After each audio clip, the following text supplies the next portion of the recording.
Et yo tout le monde, on se retrouve aujourd'hui pour une nouvelle vidéo. Je vais un peu débattre sur les différents transferts qu'il y a eu en NBA cet été. Le premier, le plus gros, le plus énorme, le plus phénoménal, Chris Paul au Rocket, qui a été échangé par les Clippers du coup pour 7 joueurs, ou 8, non 7, et un tour de draft 2018. Donc il a été échangé pour Patrick Beverley et 6 autres cons. Il n'y a que Patrick Beverley qui nous intéresse. Je veux dire, même pour Chris Paul, Patrick Beverley, il était bien intégré dans l'effectif des Rockets. Tu le gardes.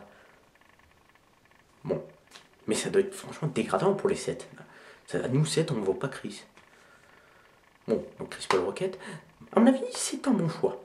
Ça permettra à James Harden de réintégrer son poste de base qui est arrière. Vu qu'il était passé meneur cette année et que Chris Paul c'est meneur. Donc il réintégrera son poste d'arrière, sauf si Mike D'Antoni, le coach des Rockets, je crois que c'est lui, il décide d'inverser, de laisser Harden à la main et de mettre Chris Paul à l'arrière. Parce que Harden à la main, franchement, faut dire, il se débrouille super bien, c'est un dieu. Mais du coup, à mon avis, avec James Harden et Chris Paul, Clint Capella, il va voler. Il va sauter haut, le Clint. Deuxième transfert, et pas des moindres, le petit Jimmy Butler au Minnesota Timberwolves. Alors pourquoi? Bah, je sais même plus. Il a été échangé contre Zach LaVine, je sais plus qui, et un tour de draft 2018. Zach LaVine, Jimmy pour Zach LaVine, mais les Bulls, vous avez Jimmy, vous le gardez, mais donnez Dwayne Wade. Bon, du coup, ça va faire Jimmy Butler et Karl Anthony Towns dans la même équipe. Ça risque d'être un bon duo. D'accord, mais Jimmy jouer en bleu. Jimmy, moi j'ai Jimmy Butler, j'imagine un gars en rouge. Pour Zach LaVine. Bah, du coup, les Bulls, les seuls titres qui risquent de gagner, c'est le dunk contest. Voilà. Zach LaVine, mais qu'est-ce qu'on a branlé de LaVine aux Bulls? Il va pas il va être 6ème homme, le mec, il va pas s'intégrer à l'effectif. Après, il y a eu d'autres transferts, mais on s'en bat un peu littéralement les couilles. Les non-transferts, justement. Stephen Curry qui signe le plus gros contrat de l'histoire de la NBA, 200 millions, c'est énorme. C'est sûr que le détail, jamais il donne Curry. Kevin Durant, très intelligent. Qu'est-ce qu'il fait? Au mieux de signer un très gros contrat, il dit bon, je suis en agent libre. Je vais rester aux Warriors, mais vous ne me signez pas pour genre 5 ans, truc. Signez-moi le petit que vous pouvez me donner. Comme ça, vous gardez de l'argent pour signer Iguodala et Livingston. Et Pachulia dans la foulée. Parce qu'Iguodala et Livingston, ils étaient agents libres.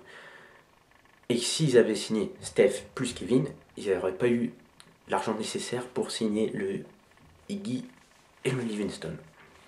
Et c'est à peu près tout. Non, oh là là. Gordon Hayward aux Celtics. Ah, ça va être bien. Le pauvre Rudy Gobert, il était dégoûté. Mais, à mon avis, au Celtics, il pourrait bien s'intégrer avec Isaiah Thomas. Ouais, ça peut bien, un bon ailier fort avec un bon meneur. Ça peut faire une bonne combinaison. Avec Howard. Mais ouais, ça va le faire. Ouais, et Gordon, ça va bien le faire aux Celtics. En plus, ils ont récupéré Markel Fultz au premier tour de draft. Lonzo, oh Lonzo, le pauvre Lonzo. Oh, il va se faire tuer mon arrivée en NBA. Pas parce qu'il est nul, mais à cause de son père. Voilà, son père il a tellement foutu la merde, les gens de la NBA, ils s'en veulent. Comme le père, en plus le gars il joue en NFL, mais de quoi je me mêle? Tu joues à la NFL, qu'est-ce que tu permets de critiquer LeBron? Ouais, voilà. Mais bon, s'ils réagissent comme ça, c'est un peu pourri.